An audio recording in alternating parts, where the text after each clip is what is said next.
kan MUI yang temukan Pak Kiai. Memang ada di tengah raya atau bagaimana Pak? Ya. Memang ada di tengah raya atau bagaimana Pak Kiai? Karena MUI yang temukan. Iya. Jadi artinya kan yang bersangkutan juga sudah ada jawaban.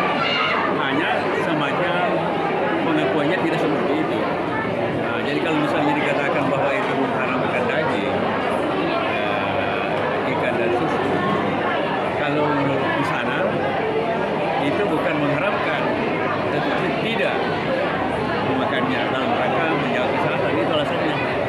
Oke, ini data dari MUI Sulsel sendiri, ajaran ini telah disarankan untuk jauhi di Malaysia, di Johor, dan sudah dinyatakan sesat. Kalau di sini sendiri, gua sendiri, apakah memang aliran itu sama dengan yang di Malaysia? Kalau Ya, data itu yang akan kita lihat. Nah, kita lihat, kita akan cek itu bagaimana apa. Karena kemarin juga ada yang sampaikan. Iya. Bahwa itu di Johor sudah Dinyatakan berbahaya. Sudah. Kalau dari data MUI gua sendiri untuk melakukan pencegahan dini, mengingat aliran sebelumnya juga ada di Kabupaten gua, Kalwatia, itu seperti apa untuk tidak terulang lagi? Jadi ini kita akan lakukan final check insya Allah nanti hari Selasa. Ya, jadi kita akan lihat. Karena itu kalau misalnya untuk menyatakan itu lewat fatwa, itu harus ada prosedurnya. Ya, ada prosedur menerbitkan fatwa. Jadi ada permintaan dari bawah, ada saran dari pemerintah, dan lain-lain dari jajaran MUI sendiri. Nah, baru kita sidangkan. Nah, jadi kita akan lihat saja mau itu apa, bagaimana apa benar seperti itu. Kita akan lihat nanti hari Selasa.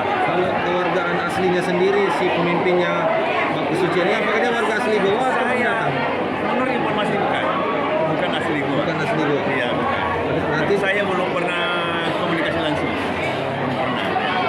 kan ini sudah berada. Hanya MUI gua telah berkoordinasi dengan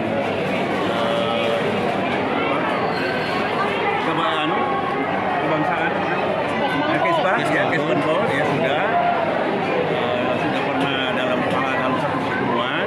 Kemudian juga di MUI saya dalam rapat koordinasi MUI yang lalu saya sudah sampaikan kepada jajaran MUI sendiri bahwa ini perlu kita monitor, perlu dicek ini bagaimana. Kira-kira sanksi apa yang akan disiapkan nanti MUI Goa ini ketika terbukti? Kalau MUI Goa itu, kalau MUI itu bukan sebenarnya apa namanya ya, himayatul ummah, menjaga ini umat. Nah, jadi kalau misalnya suatu aliran itu katakanlah menyimpang, maka itu akan dipermaklumkan kepada masyarakat umum. Sedangkan pelarangan sebenarnya itu di tangan kejaksaan. Iya. Jadi untuk menyatakan